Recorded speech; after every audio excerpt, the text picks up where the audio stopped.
hauteur de 1,5 m. Un joli cargo qui a participé au D-Day. Type de bateau, surtout de cette taille qui n'est pas très courant à naviguer sur les plans d'eau. Donc évidemment, lui aussi, un modèle équipé d'une la partie. Alors ce Liberty, je reviens dessus, il est à l'échelle 1/160e. Donc échelle peu courante. Pour accéder dedans, en fait, le bateau se sépare en deux, comme ça c'est beaucoup plus simple pour accéder à la partie mécanique intérieure. L'avant ou l'arrière permet de l'équilibrer au mieux. Alors ça peut mettre parfois qui nous permet d'avoir des bateaux très solides et qui durent dans le temps, contrairement aux bateaux de construction classique par l'attache en exercice de plonger et remonter. Tendance à travailler et Sénat à l'échelle 1/50e. Alors dans le monde du sous-marin, il peut y avoir aussi ce type d'engin complètement imaginaire. Et donc ce modèle est réalisé complètement avec du tube PVC.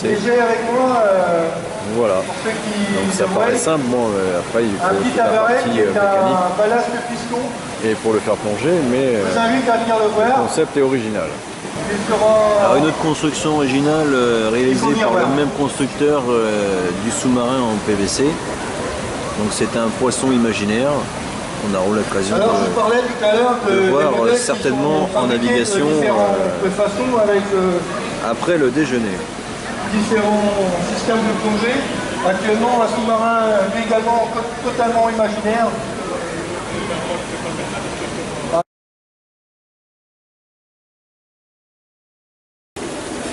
C'est la mousse de façon à obtenir une surface lisse. Et ensuite, nous avons, à l'aide de strap, de résine et de fibre de verre en bulle de couture.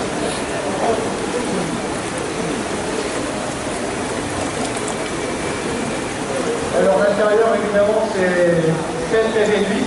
Alors ce sont des modèles à propulsion dynamique. Le Nautilus tiré du film de Walt Disney, Vanillus Fuelet. Le commandant était bien connu.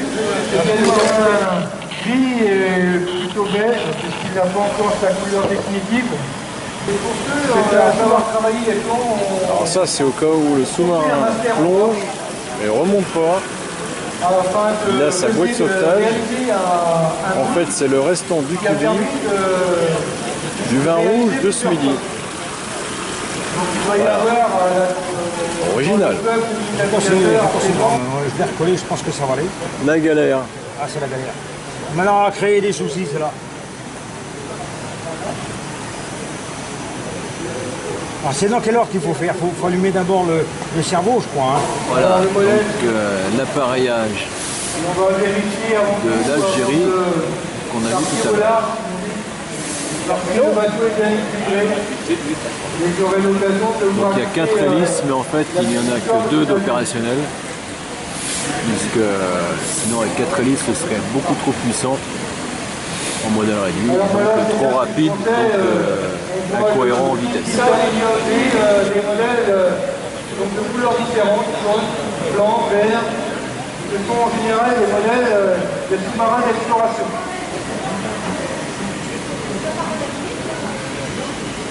Je vous en dirai quelques mots plus tard, mais je vais vous parler maintenant du croiseur de la Seconde Guerre mondiale qui vient de quitter le port.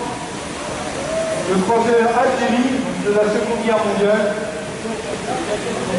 C'est un vaisseau amiral de 10 000 tonnes qui mesurait 185 mètres de long. Il embarquait un équipage de 400 à 500 hommes. Et pendant la Seconde Guerre mondiale, il avait une mission un peu particulière puisqu'il avait pour but de ramener des avions qui allaient être construits aux États-Unis pour venir sur le front français. Et quand il retournait avec son propriétaire pour avoir de plus amples renseignements tout le côté.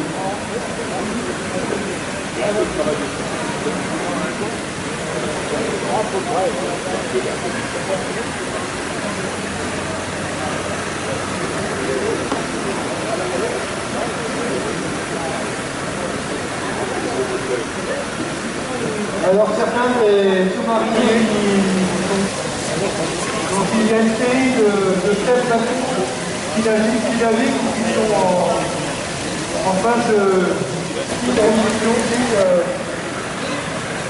au bord des côtes françaises, avec un missile M51 encore plus gros.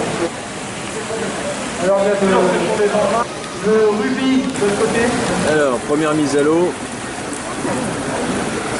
pour voir sa stabilité et sinon son étanchéité. Voilà. Il n'y a plus qu'à. Du plaisir, hein, ça.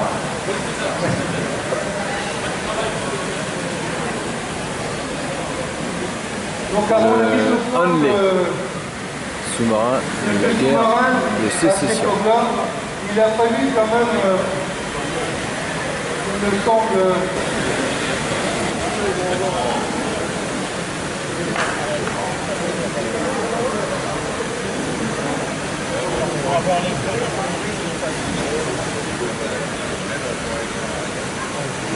ça marche.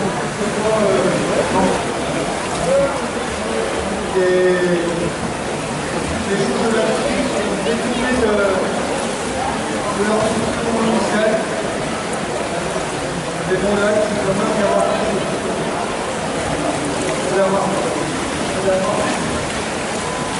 Ouais.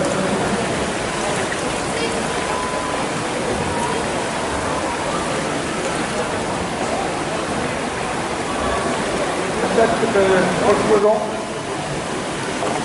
C'est bizarre ce qu'il fait. Tout à l'heure avec des boîtes de café soluble pour faire un sous-marin, il faut y penser.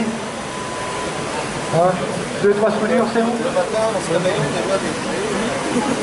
Donc David aussi fait partie des gens qui sont toujours présents avec nous et c'est toujours avec plaisir qu'on te reçoit aussi.